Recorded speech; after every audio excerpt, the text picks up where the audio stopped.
روز نت نئے اسلام کے خلاف حربے اپنائے جاتے ہیں، ایسے میں آپ آزاد طریقے سے بول کیسے رہے؟ ہر جگہ آپ کی تقریریں کیسے ہو جاتی ہیں اور کیسے بولتے ہیں؟ میرے عزیزوں، یہ میری تعریف کے لیے نہیں کہتا، انہوں نے میرا ہاتھ پکڑ کر کے یہ سوال کیا اور کہا ہم آزاد جگہ پر جہاں اسلام کے متعلق ہم کھل کے بول سکتے ہیں، وہاں اتنی بولنے کی ہمارے پاس طاقت نہیں، اور کفار و مشرکین کے نروے میں آپ کیسے بول رہے ہیں؟ تب میں بغداد میں تھا، ان سے یہی عرض کیا، مولانا صاحب آپ کو معلوم ہونا چاہیے کیا دبے جس پہ حمایت کا ہو بندہ ہے، بلکہ یوں کہتا ہوں میں، کیوں دبے جس پہ حمایت کا ہو پنجہ تیرا، شیر کو خطرے میں لاتا نہیں کتا تیرا۔ جس پر رسول پاک صلی اللہ علیہ وسلم کی حمایت ہو، غوث پاک کا فیض ہو، اسے ڈرنے کی ضرورت نہیں۔ اعلیٰ حضرت فرماتے ہیں خوف نہ رکھ رضا ذرا، تو ہے عبد مصطفیٰ، تیرے لیے امان ہے، تیرے لیے امان ہے۔ میں اس کو نوجوان ہی نہیں سمجھتا جو بزدل ہو، وہ نوجوان ہے ہی نہیں، بلکہ ہو سکتا ہے وہ عورتوں کی صحبت میں پلا ہو۔ نوجوان کسے کہتے ہیں؟ تاریخ میں نوجوان کا جو لفظ ہے وہ عربی میں اس کو فتح کہتے ہیں، اور فارسی اور عربی کی مکسنگ کے ساتھ شاعر نے بہت خوب کہا، اصل نوجوان کون ہے؟ شاہ مردان، شیر یزداں، قوت پروردگار، لا فتح الا علی، لا سیف الا ذوالفقار۔ لا فتح الا علی کا مطلب ہے کوئی جوان نہیں سوائے حیدر کرار کے، اور جو ان کے نقش قدم پر ہو وہ جوان کہلانے کے حق رکھتا ہے، نوجوان کہلانے کا حق رکھتا ہے۔ بہت سارے نوجوان یہ سمجھتے ہیں مکے دکھانے کا نام جوانی ہے، باڈی بنانے کا نام جوانی ہے، گٹکے کھا کر لوگوں پر تھوکنے کا نام جوانی ہے، اپنے پیسوں سے لوگوں پر رعب ڈالنے کا نام جوانی ہے۔ یہ سب جوانی نہیں، یہ سب عیاشیاں ہیں۔ اصل جوانی آپ کو میں بتاؤں، سیدنا خالد بن ولید رضی اللہ عنہ 125 جنگیں لڑی ہیں 9 سال میں۔ کتنی؟ 125 جنگیں، اور کسی جنگ میں شکست نہیں کھائی۔ تو خالد بن ولید رسول اللہ کی وہ صحابی جنگ میں جب کھڑے ہوتے تھے میدان میں، ایک ہاتھ میں تلوار اور ایک ہاتھ میں ڈھال لیتے تھے۔ تلوار کا وزن 35 کلو اور ڈھال کا وزن 40 کلو۔ مجھے بتاؤ اے نوجوان، تم نے ہاکی اور بلہ اٹھایا ہوگا، 35 کلو کی تلوار اٹھاتے، 40 کلو کی ڈھال اٹھاتے، اور پھر جنگ موتا میں صرف خالد بن ولید فرماتے ہیں 9 تلواریں میرے ہاتھ سے ٹوٹی۔ یہ دفاع کے لیے، ڈیفنس کے لیے زندگی بھر لڑتے رہے، نبی پاک صلی اللہ علیہ وسلم کی عزت کی حفاظت کے لیے لڑتے رہے۔ ان کو حق بنتا ہے کہ وہ جوان کہلائیں۔ اپنی زندگیوں میں کبھی دیکھا کہ ہم نے حضور پاک کی عزت کے دفاع میں کچھ کیا ہے آج تک؟ نبی پاک صلی اللہ علیہ وسلم کی شان پر اوچھے حملے ہوتے ہیں، ہم آگے بڑھ کر کے کبھی حضور کی عزت کا دفاع کی، ڈیفنس کیا؟ اگر کچھ نہیں بھی کر سکتے تو اپنے آپ کو بدل تو ضرور سکتے تھے۔ دنیا نبی پاک صلی اللہ علیہ وسلم کے اخلاق کو مارنے کی اور ختم کرنے کی کوششیں کر رہی ہیں، ہمارے نوجوان اٹھ کر کے یہ کیوں نہیں عہد کر لیتے کہ آج کے بعد جئیں گے تو اخلاق مصطفیٰ پہ جئیں گے؟ تمہارے اندر یہ چیز تو ہو ہی سکتی تھی۔ کمیٹیاں بہت بناتے ہو، عرس کمیٹی، چادر کمیٹی، گاگر کمیٹی، سندل کمیٹی، نیاز کمیٹی، کیا کبھی اخلاق رسول کمیٹی بھی بنایا؟ نبی پاک صلی اللہ تعالیٰ علیہ وسلم کے اخلاق کریمانہ، ان کی سنتوں کو زندہ کریں گے ہر شہر میں، ہر گلی میں۔ اور آج ان ظالم کفار و مشرکین کو جواب دینے کا سب سے بہترین کام تم کر سکتے ہو نوجوان، تم کر سکتے ہو۔ ہم اسٹیجوں سے بول رہے ہیں، ہمارے پاس ممبر ہے، ہم بول رہے ہیں، تمہارے پاس اسٹیج نہیں، ممبر نہیں، تم کیسے جواب دو؟ تم کیسے جواب دو؟ تمہارے جواب دینے کا طریقہ یہ ہے کہ یہ خبیث ظالم نبی پاک صلی اللہ علیہ وسلم کے نام سے چڑھتے ہیں، اخلاق سے چڑھتے ہیں، تم ہر گلی کوچے میں اسی طرح بن سور کر کے نکلو کہ تمہاری داڑھی بھی نظر آئے، تمہاری ٹوپی بھی نظر آئے۔ اگر کوئی چڑھتا ہے تو چڑھے، جلتا ہے تو جلے اور اسی میں وہ مرے، لیکن تم اس بات پر فخر کیوں نہیں کرتے؟ تمہیں شرم آتی ہے داڑھی رکھنے میں؟ حضور کی سنت ہے، نبی پاک صلی اللہ علیہ وسلم کے اخلاق ہے۔ شرم آتی ہے کہ داڑھی کیسے رکھوں، لوگ کیا بولیں گے، لوگ کیا بولیں گے؟ ارے ان کو ہم نے دیکھا ہے چوٹی رکھنے میں شرم نہیں آتی، تمہیں داڑھی رکھنے میں کیوں شرم آتی؟ لوگ بالیاں بھی پہن لیے، چوڑیاں بھی پہن لیے، نتنیاں بھی پہن لیے نوجوان، اور داڑھی رکھنے میں شرم آ گئی۔ اگر نبی پاک صلی اللہ علیہ وسلم کا چہرہ کائنات کا سب سے حسین چہرہ ہے تو اس چہرے کی پیروی کرنا چاہیے یا ایرے ویرے کی پیروی کرنا چاہیے؟ جب آپ کو پتا ہے میرے نبی پاک صلی اللہ علیہ وسلم کا چہرہ سب سے حسین ہے تو اسی چہرے کے پیچھے چلنا چاہیے۔ اور ہم نے بزرگوں سے سنا ہے قبر میں جس وقت تم جاؤ گے فرشتے آئیں گے، اٹھائیں گے، اور حضور بھی تشریف لائیں گے، اور تمہیں فرشتے پوچھیں گے ان کے بارے میں کیا کہتا تھا؟ تم حضور کی طرف دیکھ کر کے کہنے جا رہے ہوگے کہ یہ میرے رسول ہیں۔ نبی پاک صلی اللہ علیہ وسلم اپنا چہرہ پھیر لیں گے۔ بزرگوں نے فرمایا، حضور پاک صلی اللہ علیہ وسلم فرمائیں گے خبردار میری طرف مت دیکھنا، اس لیے کہ دنیا میں تجھے میرا چہرہ پسند نہیں تھا، دنیا میں میرے چہرے کی طرح تو بنانا پسند نہیں رکھتا تھا، آج اس کو پکار جس کا چہرہ تجھے اچھا لگتا تھا۔ مجھے بتاؤ اے نوجوانوں، قبر میں اگر مصطفیٰ کریم صلی اللہ علیہ وسلم ہم سے منہ پھیر لیں تو کس کو دعائی کے لیے پکارو گے؟ کس کی فریاد؟ کون مدد کے لیے آئے گا؟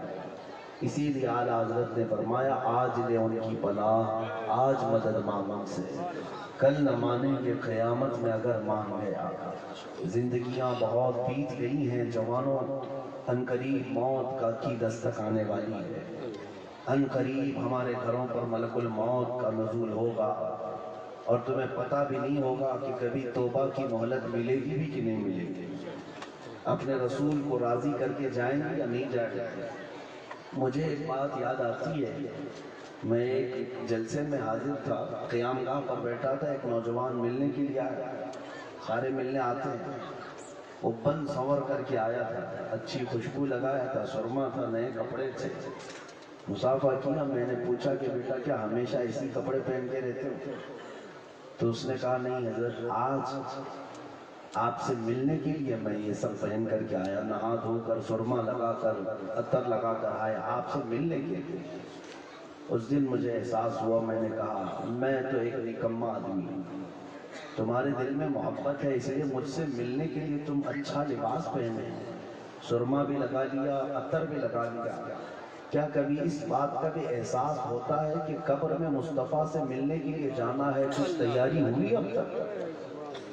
کیونکہ اس کا وقت نہیں دیا جائے گا، اگر اچانک موت آئی تو اسی حال میں تمہارا جنازہ لے جایا جائے گا، اور نبی پاک صلی اللہ تعالیٰ علیہ وسلم سے تمہاری ملاقات ہوگی، تو کبھی سوچا کہ میرے پاس تیاری کیا ہے؟ اگر اچانک حضور سے ملاقات ہوئی چہرہ دکھا سکوں گا کہ نہیں؟ میں کس حالت سے آیا ہوں؟ اسی لیے میرے عزیزو ہر دن اس آس کے ساتھ جیو کہ اگر موت آئے گی تو حضور سے ملنا ہے، اور میں تیاری میں بیٹھا ہوں، میں تیاری میں ہوں۔ آپ کو پتہ ہے اللہ والے یہی سوچا کرتے تھے۔ آج حضرت محدث سورتی رحمۃ اللہ تعالیٰ علیہ کا یوم وصال بھی ہے۔ محدث سورتی وسیع احمد محدث سورتی رحمۃ اللہ علیہ، ان کے متعلق پڑھا، زندگی بھر علم حدیث کا درس دیتے رہے۔ ان کی خواہش یہی تھی کہ جب دنیا سے جانے کا وقت آئے تو میں علم حدیث میں رہوں، حدیث پڑھاتا رہوں یا حدیث سنتا رہوں، اس حال میں میں حضور سے ملاقات کروں۔ پیلی بھیت شریف میں مزار ہے، تاریخ نگاروں نے لکھا جب آپ کی موت آئی، جب آپ کی وفات ہوئی تو لوگوں نے دیکھا حجرے میں حضرت وسیع احمد صورتی محدث صورتی رحمۃ اللہ تعالی علیہ لیٹے ہوئے تھے اور ان کے سینے پر مشکات شریف رکھی ہوئی تھی. مطالعہ کرتے رہے، پڑھتے رہے، اسی حالت میں کتاب سینے پر رہ گئی، انتقال ہو گیا. وہ کتنی اچھی موت ہے کہ رسول پاک سے ملاقات بھی اس حال میں کیا کہ حدیث ہی پڑھ رہے تھے. کبھی آپ سوچتے ہیں کہ ہماری موت آئے گی تو اس حال میں تو نہ آئے کہ حضور سے ملنے جیسی حالت ہی نہ رہو. مجھے ایک بات یاد آتی، نوجوان شب برات شعبان کی 15ویں کو ہم مسجد میں تھے، نماز پڑھا رہے تھے، رات کا وقت تھا، عبادت کر رہے تھے، ساری مسجد بھری ہوئی تھی. اس رات کو اکثر نوجوان بائک رائیڈنگ کرتے ہیں، اچھل کود کرتے ہیں، پٹاخے اڑاتے ہیں. ان کو ایسا لگتا ہے کہ یہ رات عیش کرنے کی رات ہے، جبکہ وہ تو بخشش مانگنے کی رات ہے. ایک حادثہ ہوا تھا ہمارے ساتھ. 2 نوجوان بائک رائیڈنگ کرتے ہوئے ہائی وے پر چل رہے تھے، ایک بہت بڑے ٹرک کے نیچے آ گئے. 17-18 سال کی عمر تھی. بائک سے ایسا ٹکرایا کہ بھیجا باہر آ گیا. جگہ پر ہی ان کی موت ہو گئی. شب برات یعنی 15ویں شعبان. سوچتے ہوں گے اچھے وقت میں گئی ہے، جان اچھے وقت میں گئی ہے.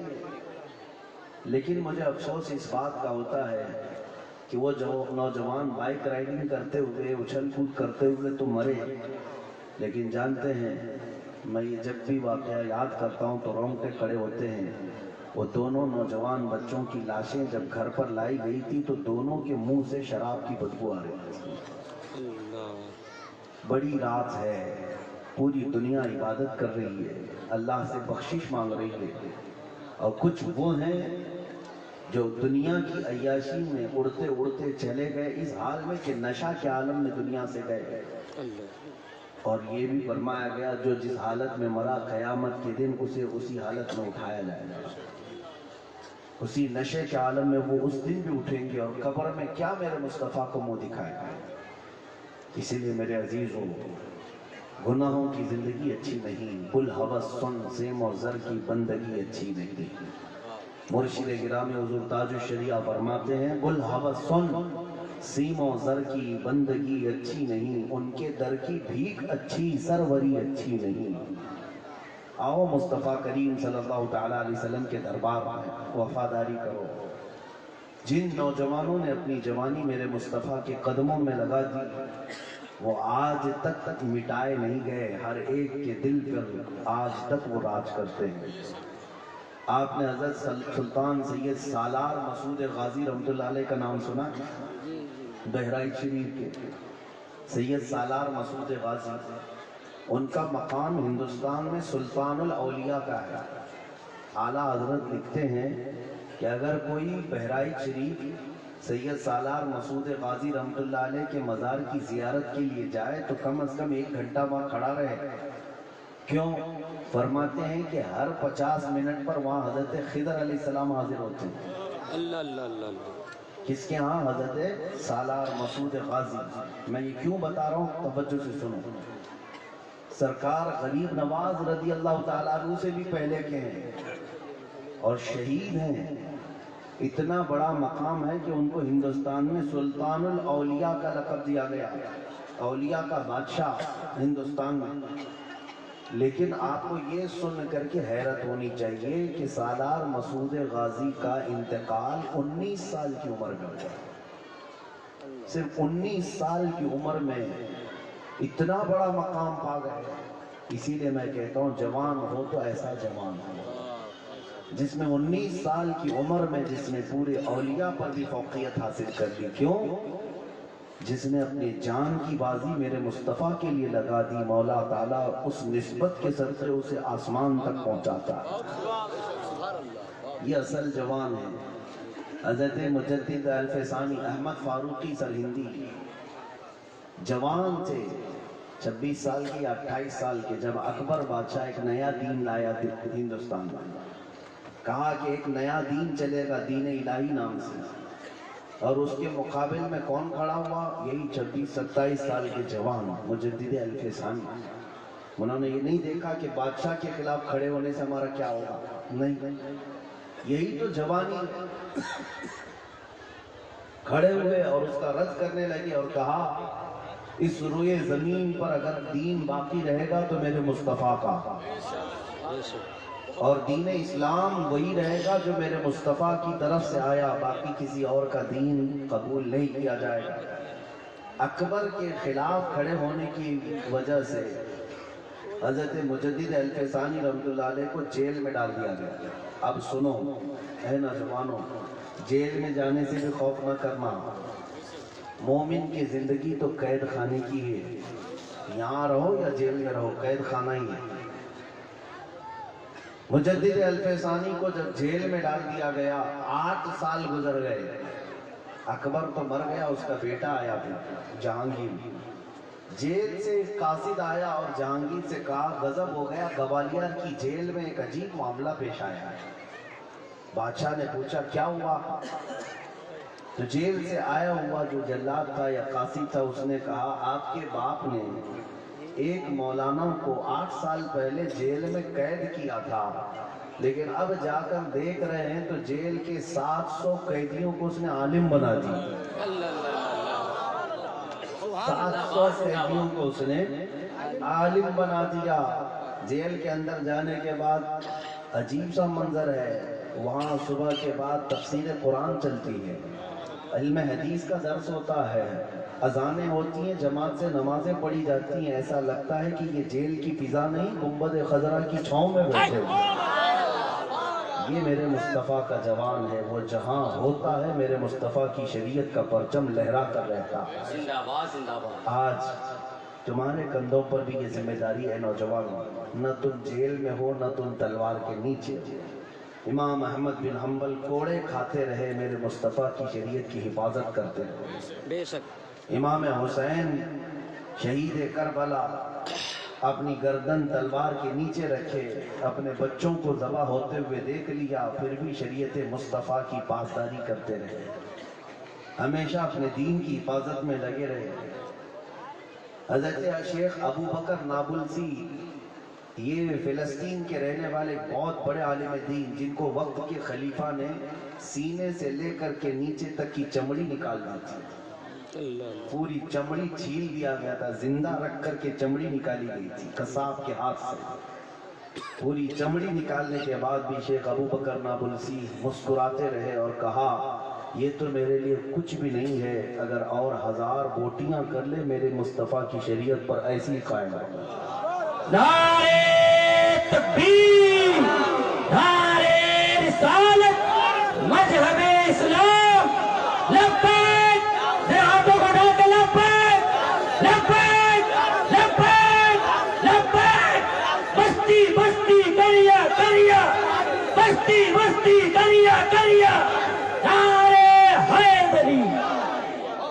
میرے عزیزوں، یہ ساری مثالیں میں جو تمہیں دے رہا ہوں سوچنے کے لیے، نہ ہمیں جیل میں رکھا گیا ہے، نہ تلوار کے نیچے تمہاری گردن آئی، نہ کسی قصاب نے تمہاری چمڑی ادھیڑی، اس کے باوجود گرم بستروں پر سونا اور نمازیں قضا کرنا۔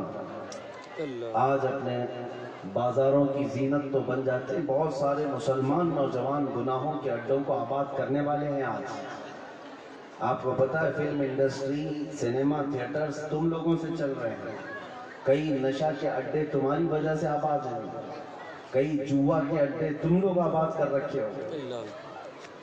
مسلمانوں کو کیا مال اسی لیے دیا گیا ہے کہ دنیا کی رنگینیوں میں اپنا مال خرچ کر کے اس کو بڑھاوا دیں؟ نہیں میرے عزیزو، آؤ باز آ جاؤ۔ آج صرف اس بات پر، جیسے ابھی آپ مفتی صاحب سے سن رہے تھے، ہمارے سارے مسائل کا حل ایک ہی بات ہے، سارے مسائل کا حل، تمہاری کمزوریاں، تمہارا بچھڑ جانا، تم سے جو سیاست، قیادت، حکومت چھینی گئی ہے، یہ بھی کمزوری، ایجوکیشن میں کمزوری، اخلاق میں کمزوری، یہ تمام چیزوں کا حل ایک ہی ہے۔ وہ حل کیا ہے کہ محمد سے وفا تم، تو ہم تیرے ہیں، یہ جہاں چیز ہے کیا لوح و قلم تیرے، علاج ایک ہی ہے۔ آؤ نبی پاک صلی اللہ تعالیٰ علیہ وسلم کے قدموں سے وابستہ ہو جاؤ، عہد کر اٹھو۔ ایسے بہت سارے ہزاروں جلسے ہوں گے، اگر تم نعرے لگا کر کے ہی ان جلسوں کو ختم کرو گے تو ہر دن کا جلسہ بھی کسی کام کا نہیں اور کسی فائدے کا نہیں۔ لیکن اس مجمع میں بیٹھا ہوا ایک بچہ بھی یا ایک خاتون یا ایک نوجوان یہ عزم کر کے اٹھے کہ مجھے اب بقیہ جو زندگی ملی ہے جینا ہے میرے مصطفیٰ کے طریقے پر جینا ہے، اگر وہ وعدہ کر لے، عہد کر لے، اپنے دل سے ہی توبہ کر کے اٹھے تو یہ جلسہ وصول ہے اور کامیاب ہے، اور اس کا اجر سب کو اللہ عطا کرے گا۔ اس لیے آج توبہ کی رات ہے، توبہ کرو اے نوجوان۔ تم میں اگر بے حیائی تھی تو باز آ جاؤ، تمہاری آنکھیں خطا کرتی تھی تو توبہ کر لو، تم اب تک اگر رنگینیوں میں ڈوبے ہوئے تھے تو توبہ کر لو، باز آؤ۔ دنیا آج بھی تمہارے انتظار میں ہے، اس لیے کہ دنیا کو پتا اگر انقلاب آئے گا تو کیڑوں سے نہیں محمد کے شیروں سے آئے گا۔ انقلاب کیڑوں سے نہیں آتا، محمد عربی کے شیروں سے آتا ہے، اور وہ شیر سوئے ہوئے ہیں۔ جس دن محمد عربی صلی اللہ علیہ وسلم کے شیر بیدار ہو جائیں تو پھر انقلاب کو آنا ہی ہے، ہر گھر پر پرچم رسالت کو لہرانا ہی ہے۔ آپ دیکھیں، طاقت و قوت فوج بنانے کا نام نہیں ہے، طاقت و قوت تلوار ہتھیار اٹھانے کا نام نہیں ہے۔ میں نے محسوس کیا ہے ہمارے پاس کچھ بھی نہیں ہے، پھر بھی کچھ پاکھنڈی ایسے ڈرے ہوئے سہمے ہوئے ہوتے ہیں۔ حضور پاک صلی اللہ علیہ وسلم کی شان میں گستاخیاں کرنے والے، کیا وہ کھلے عام ہماری طرح باہر آ سکتے ہیں؟ آج کبھی دیکھا ہے؟ ارے ان کو تو 8 سال کے مسلمان بچے سے بھی ڈر لگتا ہے۔ اگر ان کے کوفے میں کوئی غلطی سے گھس بھی گیا 8 سال کا بچہ تو اسے ہوا بنا دیتے ہیں، آتنکوادی آ گئے، آتنکوادی آ گئے۔ اس لیے کہ موت کا ڈر ہمیشہ لٹک رہا ہے ان کے سروں کے اوپر تلوار کی طرح۔ حضور کی شان میں گستاخی کرنے کے بعد نہ یہاں چین ہے نہ وہاں چین ہے، لیکن اللہ کا کروڑا فضل و احسان، ہم نے دیکھا ہے حضور کی عزت کی حفاظت میں ہم نے آواز کیا اٹھائی۔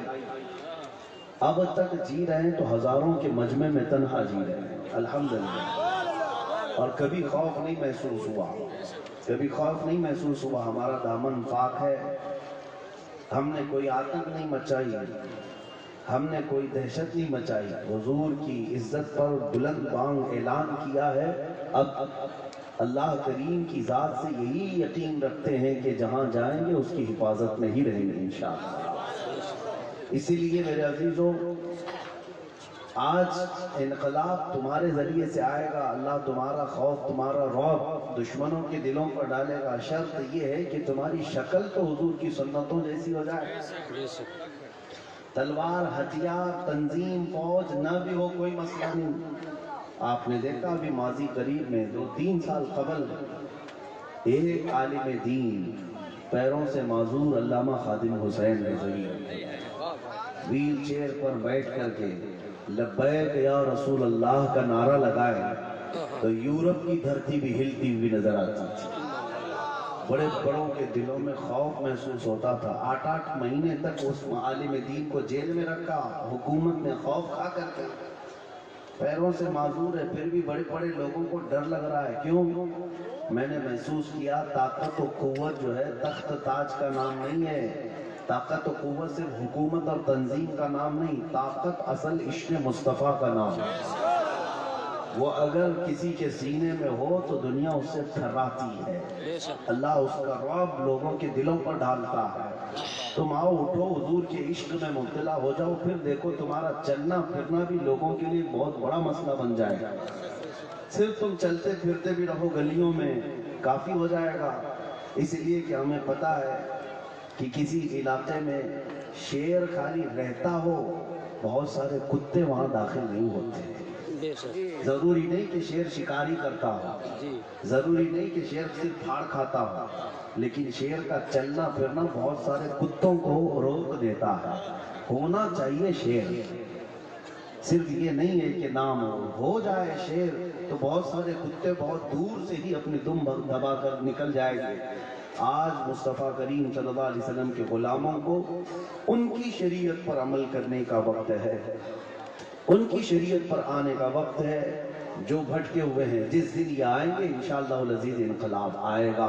میں اللہ کریم کی بارگاہ میں یہی دعا کرتا ہوں کہ مولا کریم اس علاقے کو سدا قائم رکھے، شاد و آباد رکھے. میرے